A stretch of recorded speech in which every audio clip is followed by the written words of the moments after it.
بسم اللہ الرحمن الرحیم. محترم ناظرین، السلام علیکم ورحمۃ اللہ وبرکاتہ. آج آپ کی خدمت میں نماز کی جو کنجی ہے یعنی وضو، اس کے متعلق ایک مختصر حدیث، اس کا ترجمہ اور مفہوم پیش کیا جائے گا.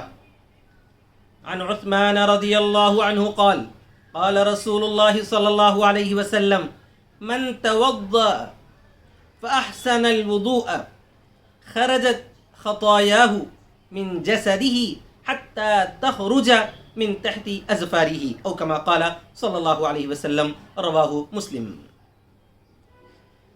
حضرت عثمان رضی اللہ تعالی عنہ روایت کرتے ہیں کہ رسول اکرم صلی اللہ علیہ وسلم نے ارشاد فرمایا، جس آدمی نے وضو کیا اور اچھا وضو کیا تو اللہ تبارک و تعالی اس کے جسم سے گناہوں کو نکال دیتا ہے.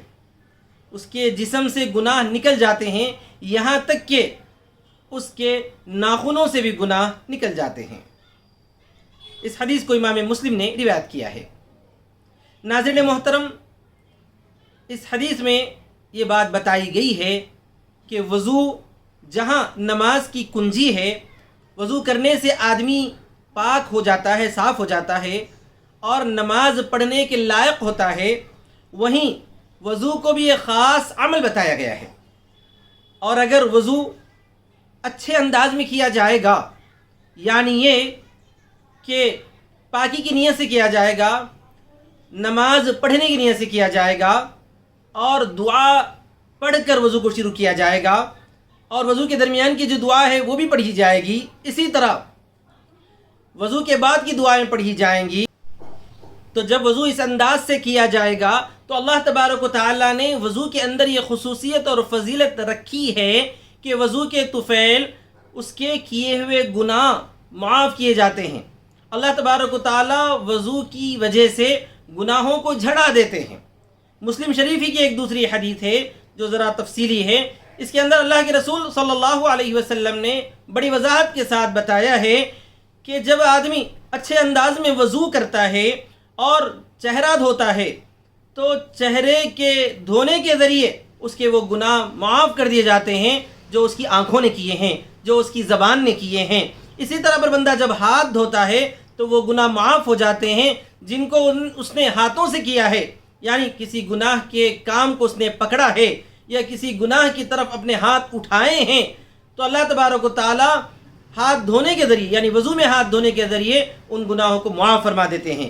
اسی طرح پر اگر کسی گناہ کے راستے کی طرف وہ چلتا ہے، گناہ کے عمل کی جانب دوڑتا ہے یا اپنے پاؤں اٹھاتا ہے، تو پیر دھونے کی وجہ سے اللہ تبارک و تعالی اس کے وہ گناہوں کو معاف فرما دیتا ہے. ناظرین محترم، اس حدیث میں دو باتیں ہمیں سمجھنے کی ضرورت ہے. پہلی بات تو یہ، جیسا کہ میں نے اس سے پہلے بھی عرض کیا ہے، کوئی بھی اہم عمل جس سے گناہوں کی معافی کا اللہ تعالیٰ کی جانب سے وعدہ ہوتا ہے تو ان گناہوں سے مراد چھوٹے چھوٹے گناہ ہیں جنہیں صغیرہ گناہ کہا جاتا ہے. جہاں تک بڑے گناہوں کی بات ہے تو وہ گناہ اسی وقت معاف ہوں گے جب کہ گناہ کرنے والا بندہ نادم ہو کر توبہ کر لے گا. اگر وہ توبہ نہ کرے تو اللہ تبارک و تعالیٰ بڑے گناہوں کو معاف نہ کرنے کا فیصلہ فرماتے ہیں. اسی طرح اگر وہ گناہ ایسا ہے جس کا تعلق کسی بندے کے حق سے ہو تو اسے معافی مانگنا بھی ضروری ہے.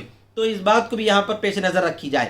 دوسری بات اہم یہ ہے کہ وضو کو اچھے انداز میں کرنا ضروری ہے، تبھی یہ فضیلت حاصل ہوگی. اچھے انداز کا مطلب یہی ہے کہ جس طرح پر وضو کرنے کا نبی صلی اللہ علیہ وسلم نے اچھا طریقہ بتایا ہے، بہترین طریقہ جو ذکر کیا گیا ہے، اسی انداز میں وضو کرنا ہے اور پانی کو ضائع بھی نہیں کرنا ہے اور بخیلی اور کنجوسی بھی نہیں کرنی ہے، بلکہ جتنا ضروری دھونے کے لیے پانی جتنا استعمال کرنا ضروری ہے یا جتنی ضرورت ہے اتنا ہی استعمال کیا جائے، نہ زیادہ خرچ کیا جائے نہ کم خرچ کیا جائے، اور دعاؤں کا اہتمام کیا جائے، اور جو بھی رسول اکرم صلی اللہ علیہ وسلم نے وضو کی سنتیں بتائی ہیں ان پوری سنتوں کا اہتمام کیا جائے، تبھی جا کر ہم کو وضو کی یہ فضیلت حاصل ہوگی.